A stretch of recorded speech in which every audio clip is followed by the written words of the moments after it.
Hello everyone, this is Nilufar Neha Khan and welcome to our YouTube channel Shikshalaya. तो आज हम बात करेंगे केवीएस टीजीटी एसएसटी की कंप्लीट डिटेल के बारे में बात करेंगे और कोशिश करेंगे कि आपके सारे डाउट क्लियर कर सके। लेकिन अगर कुछ रह जाएगा तो प्लीज़ आप कमेंट बॉक्स में कमेंट करना। सबसे पहले मैं आपको एक चीज़ क्लियर करना चाहूँगी कि जब से वैकेंसी जो आई है, वैकेंसी के आने के बाद से काफ़ी सारे बच्चे कंफ्यूज हो चुके हैं, चाहे वो सिलेबस को लेकर हो या एलिजिबिलिटी क्राइटेरिया को लेकर हो या फिर एग्जाम पैटर्न को लेकर हो। बहुत सी चीज़ें जो हैं वो चेंज हुई हैं, तो कोशिश करेंगे कि सारी चीज़ें आपको टू द पॉइंट बता दी जाए। ठीक है, तो सबसे मेन कंसर्न क्या होता है, सबसे ज़्यादा ज़रूरी जो होता है वो होता है आपकी एलिजिबिलिटी क्राइटेरिया को लेकर। अब कई बच्चे कंफ्यूज हैं क्योंकि चेंजेस हुए हैं, तो ऑब्वियस सी बात है कंफ्यूज होना लाजमी भी है। तो मैं आपको क्लियर करना चाहूँगी, एलिजिबिलिटी क्राइटेरिया में बीएड प्लस आपके पास ग्रेजुएशन में 50% मार्क्स प्लस आपका बीएड होना चाहिए। अब ग्रेजुएशन में कौन से सब्जेक्ट आपके पास होने चाहिए ताकि आप एलिजिबल हो सके टीजीटी एसएसटी के लिए। देखिए, इन कोई भी दो सब्जेक्ट, हिस्ट्री, पॉलिटी, इकोनॉमिक्स और ज्योग्राफी, ये चार सब्जेक्ट हैं।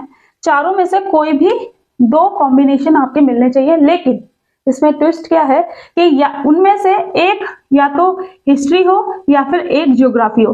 एक हिस्ट्री या ज्योग्राफी में से होना ही होना चाहिए, ऐसा कॉम्बिनेशन आपके पास बन सकता है, हिस्ट्री पॉलिटी का, ज्योग्राफी पॉलिटी का। और यानी कि यहाँ पर डायरेक्टली ये कहा गया है, जिन्होंने हिस्ट्री ऑनर्स किया है या फिर कह लीजिए जिन्होंने ज्योग्राफी ऑनर्स किया है, तो वो तो डायरेक्टली एलिजिबल हो जाते हैं किसी भी वो टीजीटी एसएसटी के लिए। ठीक है, लेकिन दिक्कतें उनके लिए आती हैं, जैसे कि पॉलिटिकल साइंस ऑनर्स वाले जो होते हैं, इकोनॉमिक्स ऑनर्स वाले होते हैं, उनके लिए दिक्कतें आ जाती हैं।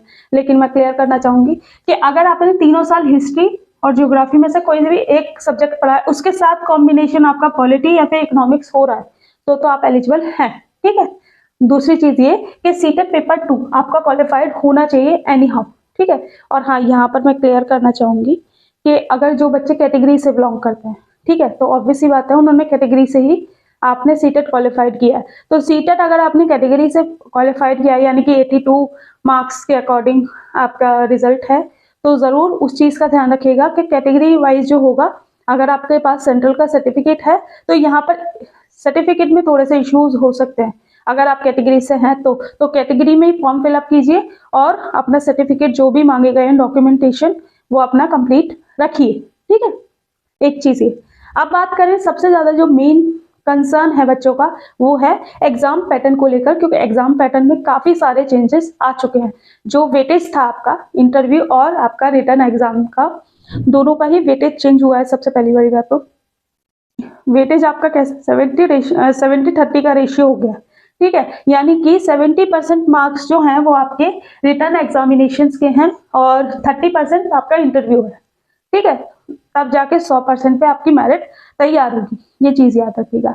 अब यहाँ पर एग्जाम की बात करें तो यहाँ जो एग्जाम है वो 3 घंटे का है और 180 क्वेश्चन है, यानी कि 180 मिनट्स हैं और 180 ही क्वेश्चन है। एक पॉजिटिव चीज ये है कि नेगेटिव मार्किंग अभी भी इस बार भी नहीं है, तो आप थोड़ा सा रिलैक्स हो सकते हो।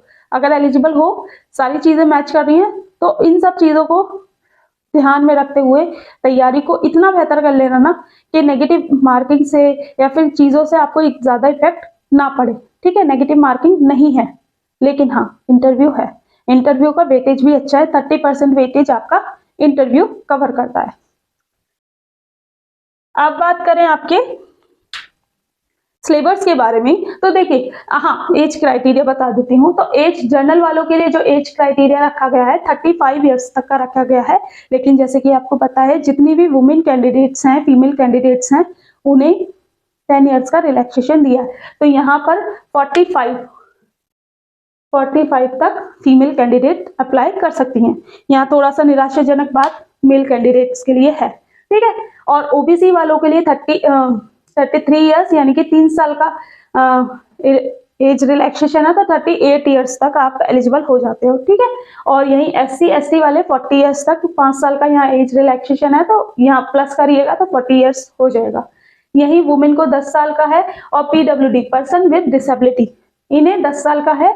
और हाँ, एक चीज और, अगर पर्सन विद डिसेबिलिटी में कोई कैटेगरी से बिलोंग करता है, जैसे कि मानिए कोई ओबीसी कैटेगरी से बिलोंग करता है और पर्सन विद डिसेबिलिटी भी है, तो उसे यहाँ 13 साल का एज रिलैक्सेशन देखने को मिलेगा।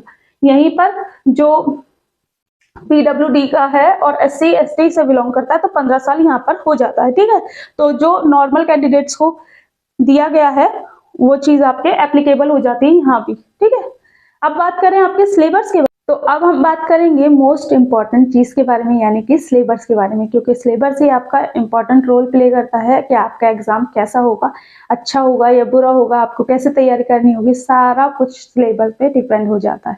ठीक है, तो पहले मैंने थोड़ी सी मिस्टेक कर दी थी, इसलिए आपको चेंजेस देखने को मिल रहे होंगे। अब मैं इस वीडियो को दोबारा रिकॉर्ड कर रही हूँ क्योंकि मैंने थोड़ी सी मिस्टेक कर दी थी, बट ठीक है, आप तक गलत चीजें ना डिलीवर हूँ ये मेरी कोशिश रहती है, इसलिए मैं दोबारा इस वीडियो को रिकॉर्ड कर रही हूँ।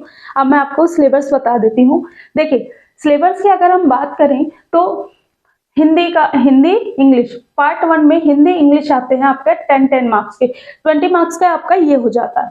फिर उसके बाद हम बात करें तो पार्ट 2 में आपका आता है जीए रीजनिंग कंप्यूटर। ठीक है, और ये जीए आपका 10 मार्क्स का आता है, यही जो आपका रीजनिंग 5 मार्क्स का और कंप्यूटर 5 मार्क्स का, तो ये भी आपका 20 मार्क्स का हो जाता है।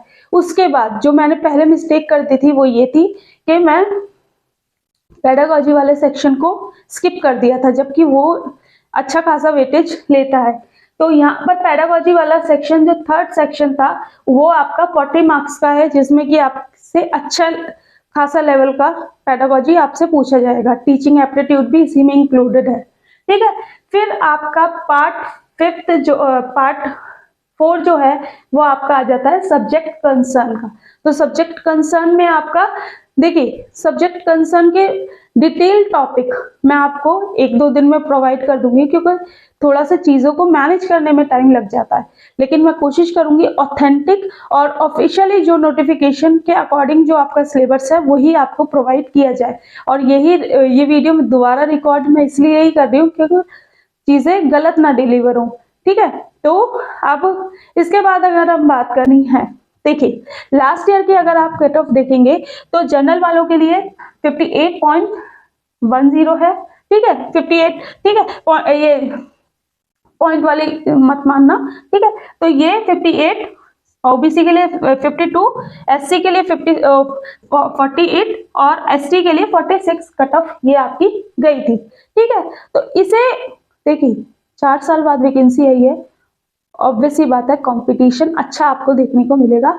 और वैकेंसी की अगर हम बात करें तो वैकेंसी जो है वो आपकी 398 वैकेंसी है टोटल नंबर ऑफ वैकेंसी, और लगभग 170 यूआर के लिए यानी कि जनरल कैटेगरी वाले बच्चों के लिए है। ठीक है, तो मैं आपसे क्लियरली कहना चाहूंगी कि थोड़ा सा सब्जेक्ट पे कमांड कीजिएगा। और देखिए, अभी जो मैंने सब्जेक्ट का जो सिलेबस देखा है उसमें ऑलमोस्ट सिलेबस जो दिया है वो डीएसएसबी वालों का दे रखा है। तो डीएसएसबी वालों जो भी डीएसएसबी की तैयारी कर रहा था अभी तक, तो आप लोगों से रिक्वेस्ट है अपनी एनसीईआरटी को ही फॉलो करते रहिए, और पूरा सब्जेक्ट जो है वो सिलेबस जो है वो सारा वही है। ठीक है, 2-3 टॉपिक्स जो चेंज होंगे वो मैं आपको करा भी दूंगी और बता भी दूंगी। ठीक है, तीसरी चीज ये कि देखिए प्रीवियस ईयर पेपर मैं कोशिश करूंगी कि आपको ज्यादा से ज्यादा प्रोवाइड कर दी जाए। टेलीग्राम ग्रुप का लिंक आपको डिस्क्रिप्शन बॉक्स में मिल जाएगा, वहां से आप ज्वाइन हो जाइएगा। वहां मैं आपको चीजें जितनी भी नोटिफिकेशन है या फिर जितनी भी इंपॉर्टेंट चीजें हैं वो मैं आपको प्रोवाइड कर दूंगी वहां से। ठीक है, ये चीज। दूसरी चीज ये कि पैनिक नहीं होइएगा। अभी पहले तो एग्जाम पहले तो आप फॉर्म भरिए, फॉर्म भरने में कोई भी मिस्टेक नहीं कीजिएगा, और जो भी डिफिकल्टीज आपको आ रही हैं फॉर्म भरने में या फिर किसी भी चीज में, तो उन चीजों को पूछ के कर लीजिएगा। और एक चीज और कि पैनिक नहीं होना। ठीक है, पैनिक होंगे तो तैयारी नहीं हो पाएगी, और इस टाइम आपको बिल्कुल सब चीजों को साइड करते हुए अपनी तैयारी को और बेहतर, क्योंकि मुझे पता है ऑलमोस्ट बच्चे अभी तक तैयारी कर रहे होंगे। ठीक है, थोड़ा थोड़ा उनके जहन में होंगी चीजें, लेकिन हाँ ये जरूर याद रखिएगा एग्जाम का जो लेवल है वो आपका अच्छा देखने को मिलेगा। और ये चीज है, जो एग्जाम है वो आपका कंप्यूटर बेस्ड एग्जाम है, यानी कि आपको स्क्रीन पे बैठ के देना पड़ेगा, तो थोड़ा सा फैमिलियर होइएगा लैपटॉप स्क्रीन से, कंप्यूटर स्क्रीन से, ताकि आप वहाँ एग्जाम हॉल में हेजिटेट ना हो। मैं इन चीज़ों को, इन छोटी छोटी चीज़ों को ज़्यादा इसलिए बताती हूँ क्योंकि ये चीज़ें ना बहुत ज़्यादा डिस्ट्रैक्शन का कारण बन जाती हैं जब आप एग्जाम हॉल में जाते हैं। और मेन फोकस हमारा ये होना चाहिए कि हमें एग्जाम हॉल में कैसे परफॉर्म करना है और किन चीज़ों को ध्यान में रखना है। इन छोटी छोटी सी बातों को अगर ध्यान में रखोगे तो इंशाल्लाह आपका एग्जाम जो होगा वो बहुत ही स्मूथली और अच्छे से आप कर लोगे। लेकिन पैनिक हो गई, चीज़ों को हाइपर होके लेके चलोगे तो थोड़ी सी दिक्कतें आएंगी, लेकिन ठीक है, चीज़ें होती हैं। ये याद रखिए कि लास्ट मौका है आपके पास, क्योंकि जितने भी बच्चे, देखिए ना, 4 साल बाद वैकेंसी आई है और इसके बाद अब कब आएगी किसी को नहीं पता। तो कोशिश कीजिए, जी जान लगा दीजिए, इस बार आपको सिलेक्शन लेना ही है।